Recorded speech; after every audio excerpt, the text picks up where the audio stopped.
শেষ কবে ডেভিড ওয়ার্নারের মতো বড় ব্যাটার গোল্ডেন ডাকে ফিরেছেন আপনি হয়তো মনে করতে পারবেন না। সবশেষ এই ঘটনা ঘটিয়েছেন বাংলাদেশের পেসার শরীফুল ইসলাম।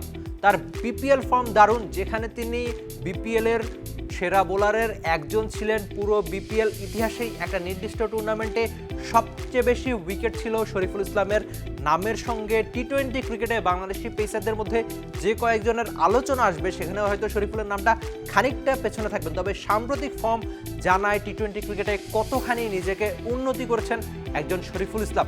নিবেদনের তো তার কমতি নাই, প্র্যাকটিসে সেটা বারবার দেখা যায়, সেটা বাংলাদেশ দল হোক কিংবা পেশোয়ারের জার্সিতে। যখনই যেখানে সুযোগ পান শেখার চেষ্টা করেন। বিপিএলের প্রসঙ্গে আরেকবার আসি, একটা নির্দিষ্ট বিপিএলে যে কোনো বোলারের সবচেয়ে বেশি উইকেট শরীফুলের নামের সঙ্গে ছিল। টুর্নামেন্টের সেরা ক্রিকেটারের একজন সেরা বোলার হয়েছিলেন কিন্তু এই শরীফুল ইসলাম। সেই একই ফর্মটা তিনি আরেকটা টুর্নামেন্ট পিএসএলে ধরে নিয়ে যাচ্ছেন। সবচেয়ে আশার যে বিষয়টা, যে বাবর আজমের মতো ক্রিকেটারের আস্থা দারুণভাবেই অর্জন করেছেন শরীফুল ইসলাম।